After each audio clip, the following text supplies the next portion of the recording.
முக்கிய செய்தி: ஆசிய சாம்பியன்ஷிப் ஹாக்கி தொடரில் இந்திய அணி சாம்பியன் பட்டம் வென்று அசத்தி இருக்கிறது.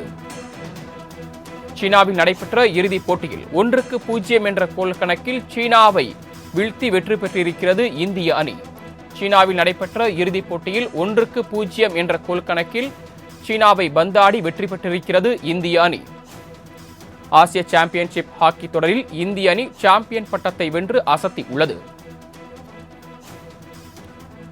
கூடுதல் விவரங்களை வழங்குவதற்காக செய்தியாளர் மணிகண்டன் இணைப்பில் காத்திருக்கிறார். மணிகண்டன், இது குறித்த மேலும் தகவல்கள். வணக்கம் சரவணன். ஆசிய சாம்பியன்ஷிப் ஹாக்கி இறுதிப் போட்டியில இந்தியா சீனா அணியை எதிர்கொண்டது. கடந்த ஆண்டு இந்தியாவில் சென்னையில நடைபெற்ற ஆசிய சாம்பியன்ஷிப் ஹாக்கி போட்டியில இந்தியா வெற்று நடப்பு சாம்பியன் என்ற பட்டத்துடன் ஒவ்வொரு குரூப் மேட்சுகளிலுமே அசாத்திய திறமையை வெளிப்படுத்தி இதுவரையில அன்பீட்டனாக நாக் அவுட் சுற்றுக்கு முன்னேறிந்தது. இறுதியாக குரூப் சுற்றுல பாகிஸ்தான் அணியை வீழ்த்தியிருந்தது. அதற்கு பிறகாக பலம் வாய்ந்த தென்கொரியாவை 4-1 என அரையிறுதியில வீழ்த்தியதன் மூலமாக பலம் வாய்ந்த சீன அணியுடன் இறுதிப் போட்டி நடைபெறும் என ஏற்கனவே அறிவிக்கப்பட்டிருந்தது ஷெட்யூல் படி.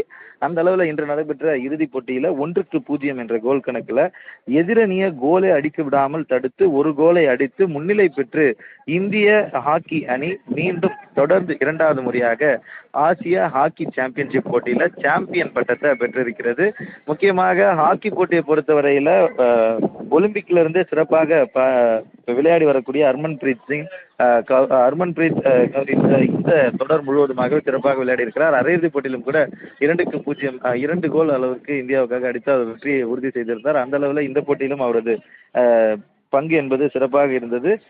மேலும் ஸ்ரீஜேஷுக்கு பிறகாக ஒரு மிகப்பெரிய விக்கெட் கீப்பர், கோல் கீப்பர் இந்திய அணிக்கு கிடைத்திருக்கிறார். அந்த அளவில் ஒரு பலம் வாய்ந்த இந்திய அணி என்பதை மீண்டும் ஒரு முறை நிரூபிக்கும் விதமாக நடப்பு சாம்பியன் ஆனவர்கள் இந்த தொடரையும் வென்று சாம்பியன் பட்டத்தை அடுத்த ஆண்டு வரை நடப்பு சாம்பியன் என்ற பெருமையை இந்திய ஹாக்கி அணி பெற்றிருக்கிறது.